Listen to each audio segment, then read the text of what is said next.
There's a particular kind of exhaustion that doesn't come from doing too much. It comes from feeling too much, from carrying emotions that never seem to resolve, from monitoring your inner world all the time, from trying to decide moment by moment which feelings are allowed and which ones are not. This is the emotional toll of unintentional harm, and it is heavier than most people realize. In the aftermath of unintentional harm, emotions don't arrive on time, they arrive in clusters, they overlap, they contradict each other, and they often feel morally charged. Guilt, shame, fear, sadness, anger, longing. Relief sometimes followed immediately by disgust for feeling it. You may find yourself constantly evaluating your moral responses. Am I feeling too much? Am I feeling too little? What does this emotion say about me? That kind of self-surveillance is exhausting, and it rarely leads to peace. Let's start with guilt, because it's often the most visible emotion that we can feel. Guilt is not the enemy. Guilt can be appropriate. Guilt can be informative. Guilt can help guide repair. But after unintentional harm, guilt often becomes distorted. Instead of pointing towards responsibility, it becomes a permanent state of being. Instead of saying something went wrong, it says, I am wrong. That shift matters. When guilt becomes identity, it stops being useful and it starts being destructive. Many people believe that if they could just feel guilty long enough, they'd somehow balance the scales, as if suffering were a form of repayment. But pain is not currency. You cannot pay back loss with self-hatred. You cannot undo harm by dismantling yourself. You cannot restore what was lost by refusing yourself mercy. And yet guilt often insists otherwise. Shame often follows close behind. Shame is quieter than guilt, but far more corrosive. Guilt says, I did something bad. You know the differentiation. Shame says, I am bad. Shame tells you that you are fundamentally flawed, dangerous, or unworthy of connection.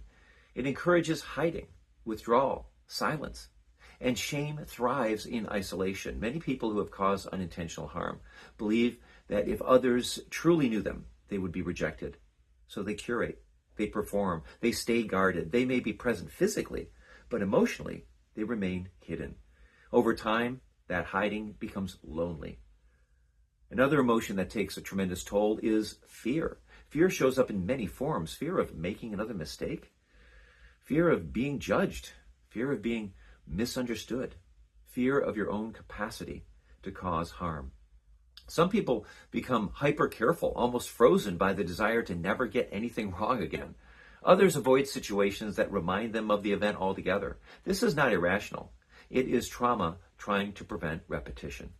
But when fear runs unchecked, it can shrink your world. It can convince you that safety only exists in limitation, and that limitation can quietly suffocate joy. Anger is another emotion. It often gets buried.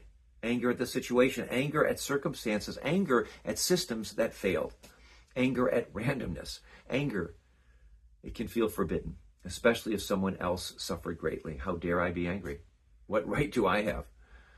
But anger is not the opposite of compassion. Anger is part of grief. It signals that something mattered deeply and was taken away unfairly. When anger is denied, it often turns inward, becomes self-blame, becomes depression, numbness.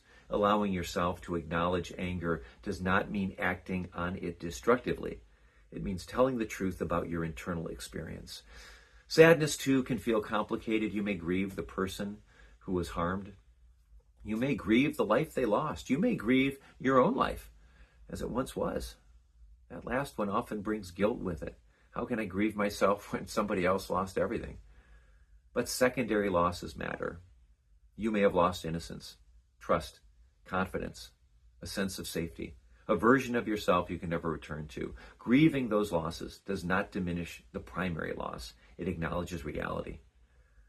One of the most difficult emotional challenges in this is learning to tolerate moments of relief or happiness. You may notice that when joy appears, it's quickly followed by anxiety or self-reproach. You may cut it short. You may downplay it, sabotage it, as if happiness were a moral violation. But joy does not mean you've forgotten. It does not mean you don't care.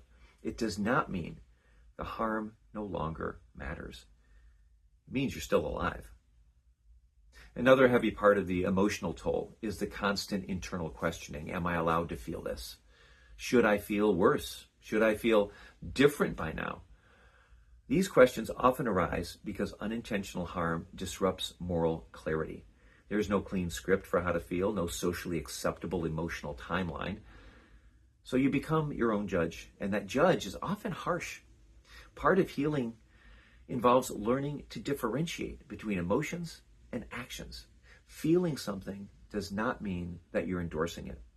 Feeling something does not make you dangerous.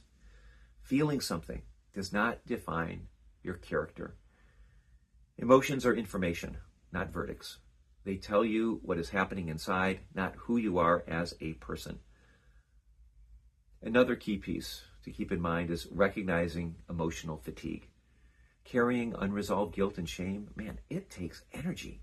Being constantly vigilant takes energy. Suppressing emotions takes energy. Many people describe feeling worn down, flat, disconnected after years of carrying this weight. It's not laziness, it's depletion. And depletion requires replenishment, not punishment. One of the hardest shifts for people in this stage is allowing themselves care when they don't feel like they deserve it. Self-care can feel wrong, can feel indulgent, inappropriate, selfish. But care is not a reward for moral purity. Care is a necessity for human survival. You do not need to earn the right to sleep, eat, rest, or be supported. Those are not privileges, friends. Those are foundations. Learning to offer yourself compassion does not mean excusing harm.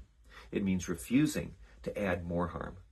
Compassion says, this is painful and I am allowed to tend to the pain. It does not say this didn't matter. It does not say I bear no responsibility. It says I am human and I am worthy of care.